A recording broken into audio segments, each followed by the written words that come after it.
atu i le paia o Samoa ma lau whaafonga mai i le nei fiafi o te leto e seuta filia le na a wā o paia Samoa o paia sau mata i le nga whatau lima ina e se whaamatalaga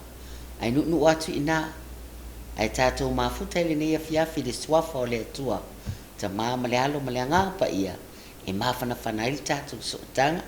ia ma le tātou pol kalame pe ona masani ai o le tātou pol kalame o le whangongo pe ona masani ai i whaai unga o vai as te tasi usi lau whafonga o le tātou tala i le nei fiafi o le tala ua le vai o sina ua le vai o sina o aso la ia i fastotai i lunga le maunga sa no foi se ta mai tai o lona ingoa atoa o sina fatunua au o fapu ia sina o sina fatunua e to alwala na fana utama ola na fana utama fa mai aina mau atu i se usunga tuala i sa fatoa ia le mawai tama ia a o na o le teine malana whanau o lo ia i lunga le maunga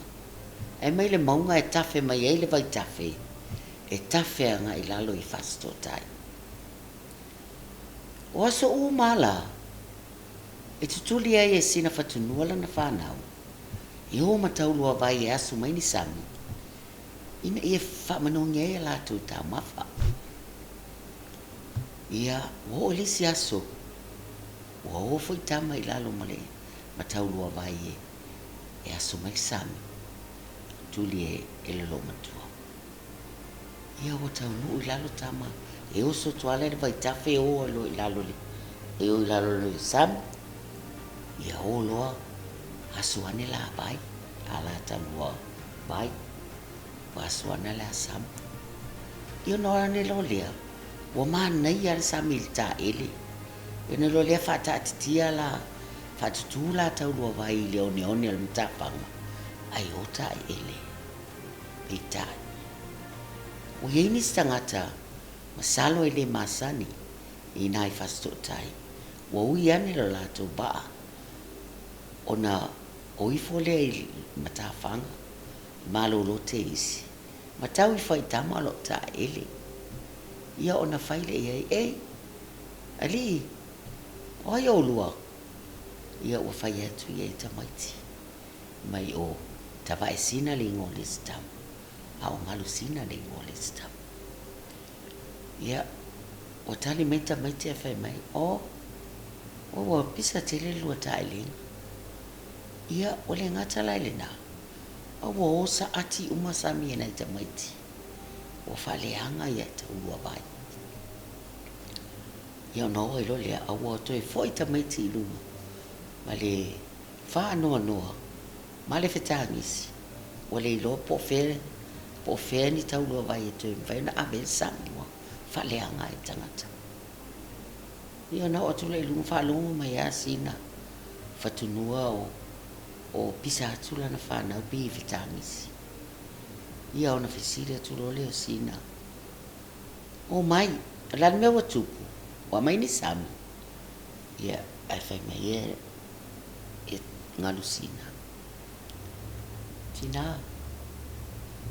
o le ini sami o whaleanga fo ima taulua vai e istangata. O ai nā tangata. Ma te le lo tangata ni le loli. I le matafa ia ona vai mai lo matua o ia le va ai fo ia te o lo te o atu ia so e lo te asan ia falonga la ulua se to e tapena isi tau lo vai a o taia ona lo lo le si tu le o le maunga wa le si tu le tai ia o le si tu o le fanga a le si tu le maunga ia o i fasto tai ona lua ole i la lo i le si tu le maunga e aso mai ni sap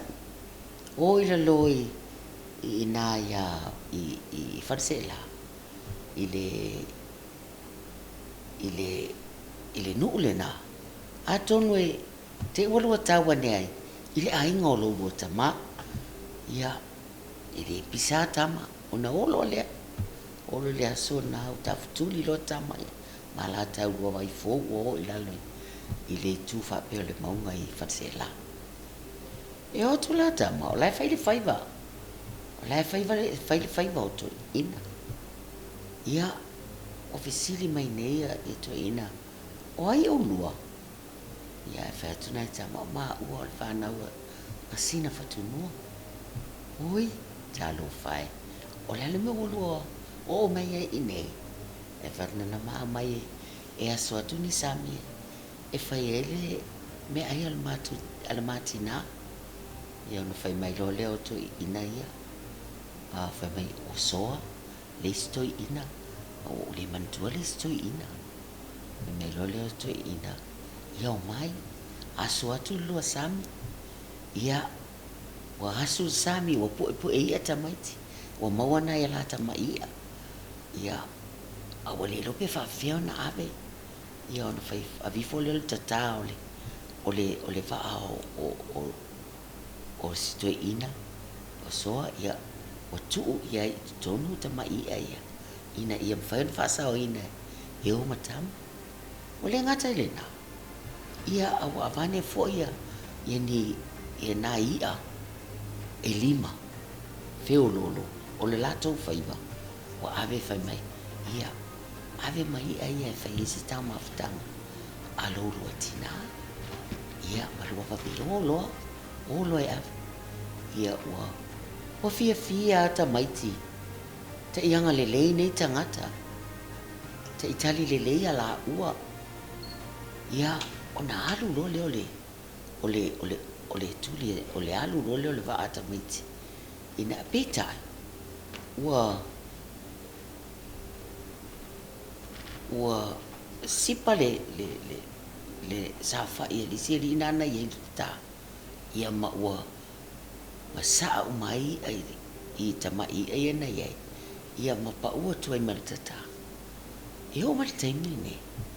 o la ia le ma alena o le fai longa nana liu ma ai na tata inga tai o falsela ia ua o tamo o te isina fatunu ale falongo mai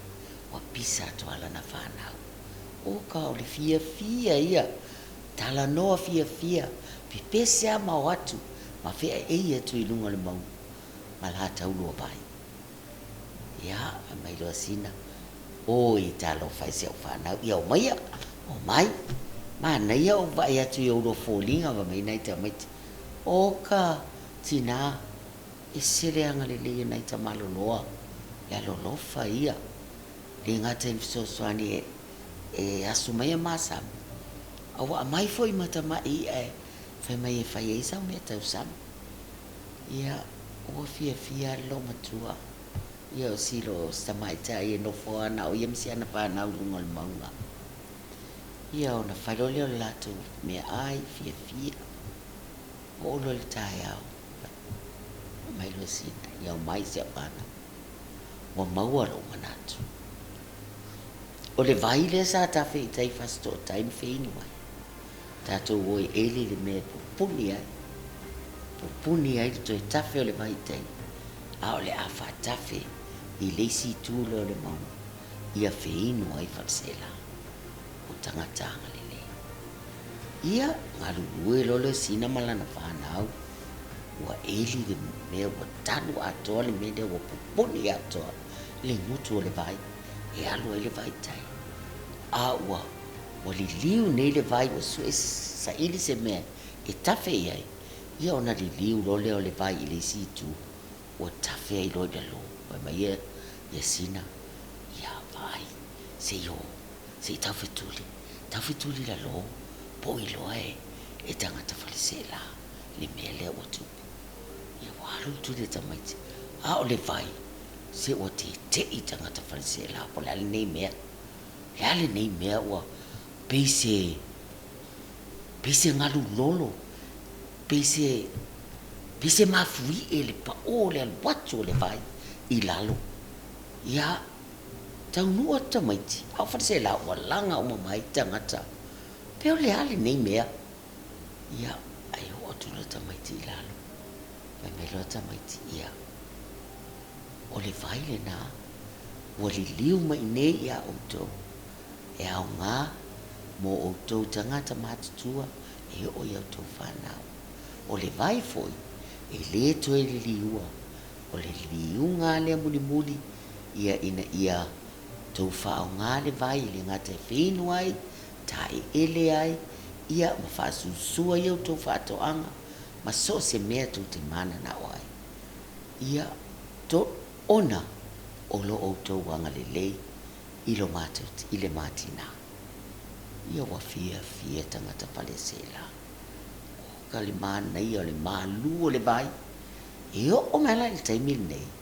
o lai la vai ai le vai le na o wha ingoa, o le liua le vai sina. Ia, o le tātou whangongo le nā.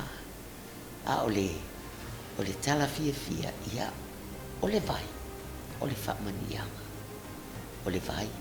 o le mea alo whale atua. Ai te maua, mea alo whale atua, pia e anga le lei. A o le whatua o i, anga le lei so se tasi. Ia, a wala le ngalo, ia le tātou tala ma le whangongo le fiafi. Ua li hua le vai sina, ia po ua li hua le vai sina fatunua. Ia manuia, ia le neia fiafi ma lau whasau sau. Tātou tu e whilo ai fo, i le nāwa ai aso, pe a whina ngaloa i le tua. Tu wha soifua.